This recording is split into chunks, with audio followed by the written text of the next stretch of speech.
Right, this is Linton the Swarm Vassal, Bellator light heavyweight contender, and you're watching the MMA Crypt Fighting Talk Show. Right, Max, let's talk about you. Just signed with the UFC. Big news. This is like a total 180 here from a few weeks ago when I last spoke to you. It was quite a daunting, pretty sad interview. Like I say, you've had tons of amateur fights, spent most of your life as a martial artist, and 12-2 now. Failed to get into Yeah. the one fight at 16. Been knocking off guys left, right, and centre, picking up belts here and there and everywhere. And obviously, I think the final straw with you was obviously you was promised a UFC contract. You did such a thing, like they named it Alpha A, B, C. You did all the asked, and things didn't go to plan in regards to a UFC contract. But since then, you literally stand here in front of us right now as a UFC fighter, a UFC welterweight. Tell us what happened from the moment you put down the video to us 2 weeks ago to the moment you stand here right now in regards to you get a UFC contract. Man, I remember we did the interview a couple weeks back. I was frustrated, had some irritations, I had a lot to say. Really, I've been doing this for 18 years, man, and, I thought, I wasn't going to get anything out of it. I keep jumping through these hoops, doing this and that, and, frustration is natural, really. How long do you go? How long do you fight? How long do you keep pushing until, till you get signed? Because even the guys that are supposed to be signed, I, I wish I knew the percentage. I know it's less than 1%, but even like the guys who, you get the group of guys that should go, I think only like 1% of those guys go. So it's not like a job where you go to school, you become a doctor, you get a doctor job, and this is like you go to school, get a doctor job, and then you do like a lottery to actually be a doctor. So you got to look at it like that. And I was kind of fed up, and you know, we had these deals at the end of the road. Recently, but everything didn't happen as it was supposed to. And God willing, man, got that text on Wednesday night from Joe Silva, and bam, here Was we are. Joe Silver the main matchmaker to be discussing with you, talking to you, in talks with you about in regards to a potential UFC contract? Was that the UFC matchmaker, or was it Sean Shelby he was in contact with? Because they do sort of split the roster between them. I'm not sure who runs which one. Not Sean Shelby. Sean Shelby's for the smaller guys, Okay, as I understood. He's from the little guys. and the women, I think. Yeah. All I know is that he handles the strawweight women. Yeah. That's pretty much it. Yeah. So give us your honest So, yeah. feelings now, Max, because you're on the UFC 202 card, McGregor versus Diaz 2. That's absolutely insane. I know money-wise, it doesn't really make much of a difference to you unless you're on the main card, headline or something, and in terms of sponsors, we know with the Reebok deal. But we know in terms of exposure what Diaz versus McGregor brings. Everybody's raving about Diaz versus McGregor. It's non-stop. It's been months, and everyone's still talking about it, raving about it, and you get a chance to shine on the brightest stage of all. Give us your honest feelings right now, Max, please. Man, I feel like they put the package together for me perfect. I got a 4-fight deal fighting on UFC 202, which is huge. It's not like a fight night. It's not something like that. It's pay-per-view, big time, and it's a blessing, man. It feels unreal. I still don't believe it. Is it the undercard or main card, Max, just to confirm? I don't know. I'm imagining undercard, but I heard like I don't know. I saw something online about being the main card, but they don't know. They don't have the bout order. Well, what is So it? It's FS1 and it's Fight Pass now. So regardless, anyway, a lot of the hardcore fans they just tune in anyway. It's all like hyping it. It's like, oh, Conor McGregor versus Diaz 2. Let's watch the fights. It's starting now. So they'll all tune in yeah, for the prelims yeah. regardless. No, it's all gonna be on there. It's amazing, man. It's amazing how one day you're this and then one day you're that. One day. Now, during the last interview, Max, or rather at the end of the last interview, we spoke in private. Obviously, you didn't want to release certain information in regards to offers. You did have offers on the table. Are you able to disclose those offers now to the public? No, I don't know. I don't know. I don't think so. Okay. I don't know the rules on that. Well, fine. We don't want to cause any drama where there shouldn't be any. In terms of Bellator, now I was sort of really sensing that you were sort of turning your career path on the road to Bellator. I really had that feeling. I don't know if I was trying to push it because I do like the Bellator roster. I'd love for you to go and shine over there. I am really ecstatic and excited for you going to the UFC, of course. But how close were you to starting to sort of like signing with Days, Bellator and days, days? Wow. days.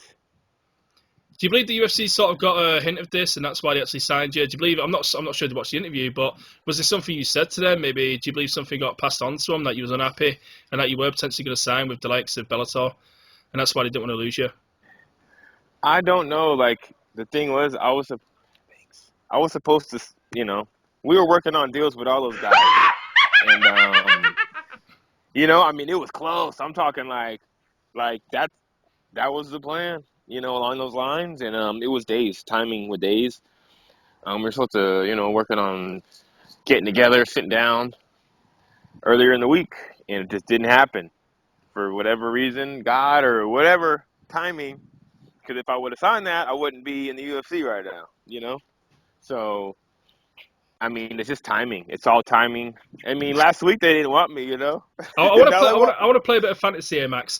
Imagine if you did sign with Bellator, and then like 2 days after, the matchmaker at UFC, Joe Silver, contacted you and said, "Max, we've got a fight for you, UFC 202, McGregor Diaz." What would you have been like?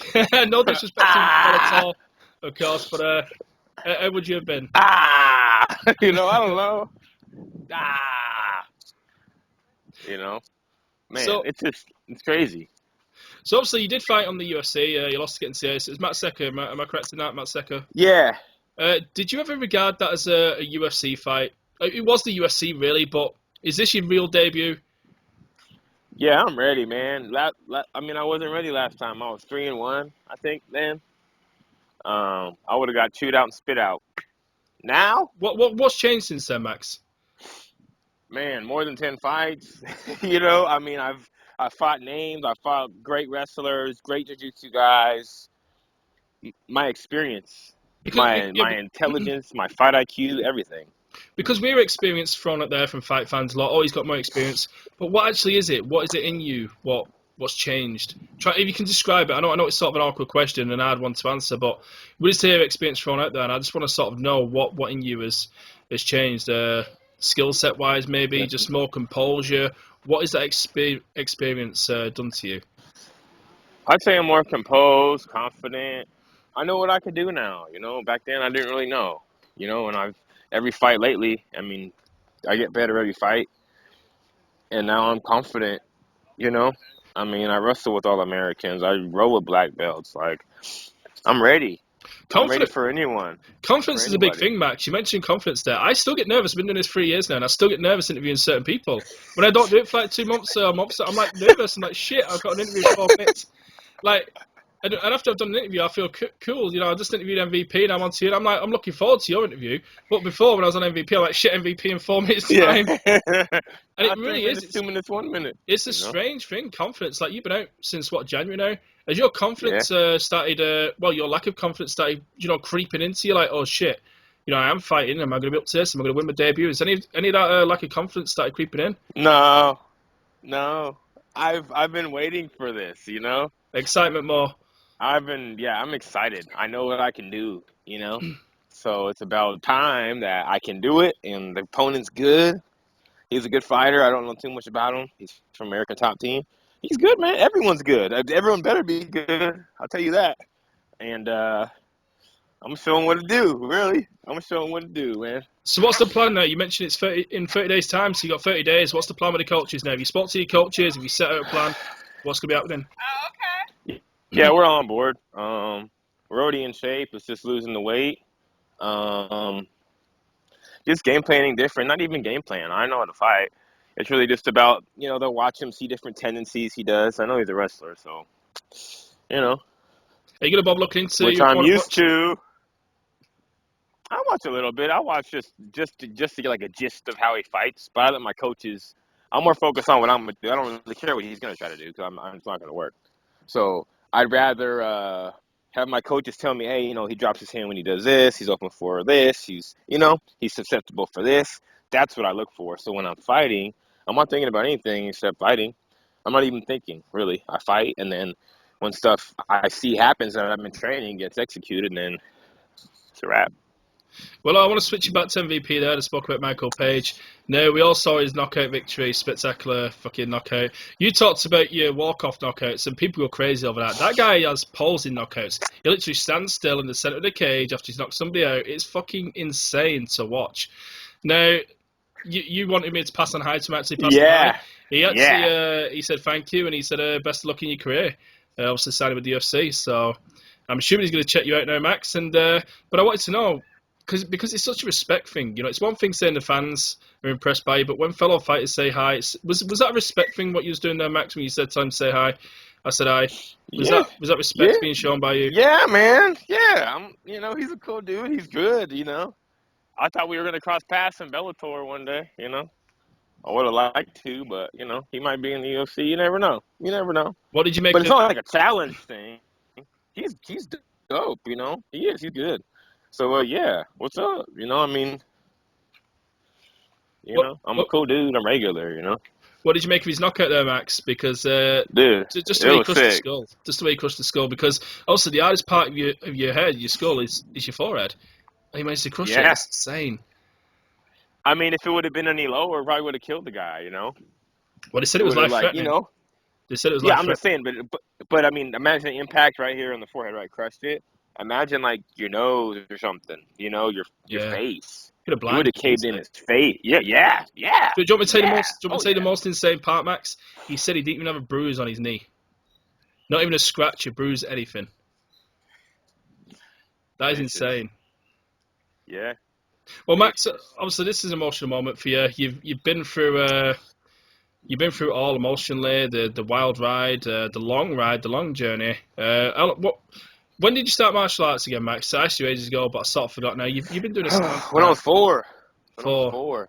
So I did 4 to 13, so that's 9 years, and then 10 years as an adult. So 19 years I've been training and doing this, So we had a lot of negativity in the last interview, so a lot of positivity in this one. I want to leave the mic open to you here because there's going to be a lot of thanks, a lot of mentions here, and I just want you to throw it out there. Obviously, I know you might forget somebody, so please take your time.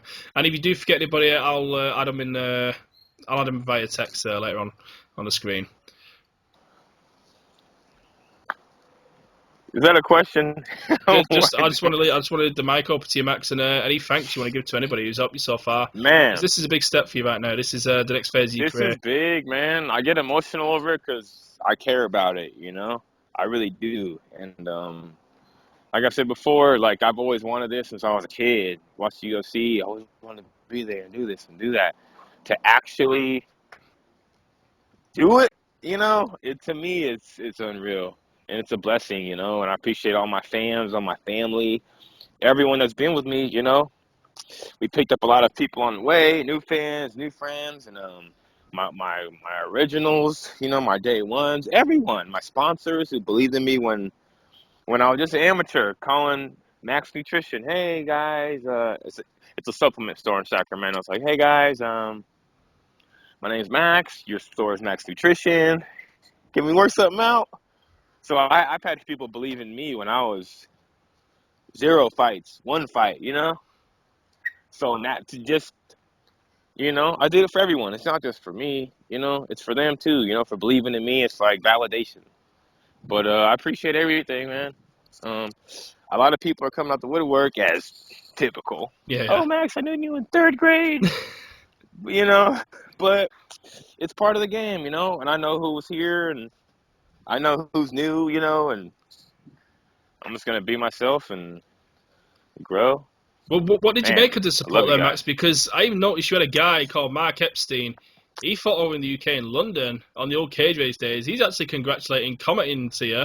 You've had about 1,500 likes and it's like 1,500 likes. Yeah, it's insane. 400 or 500 comments. What did you make of all that, Max? Was you taken back, surprised a little bit? Yeah, and the thing is too, like, there's so much, like, oh my God, and I didn't even get started yet. This is like, before I do it, imagine once I start knocking fools out, getting win bonuses, my life's gonna. Is that what you're gonna promise to the fans there, Max? Knockouts? Yeah, I'm gonna do what I do, man. I'm gonna continue my reign, and I'm gonna take over. There is some fighters who play safe. There's nothing wrong with that, but is there gonna be any safety in your fighting style, Max? I'm fighting. I'm here to fight. I've been waiting too long to bullshit around. You know, I'm gonna fight. I'm not gonna bullshit. People that know my fights know I don't bullshit. So they're it's really, everyone's gonna see what my people know. What my local fans know, what my followers know. Everyone else is gonna find out, and they're excited about that. Okay, Cryptos, I think that's a good way to wrap up the show. No bullshit from Max Griffin and expect knockouts. For the Crypt Fighting Talk Show, Max Griffin, myself, as always, guys, thank you for watching.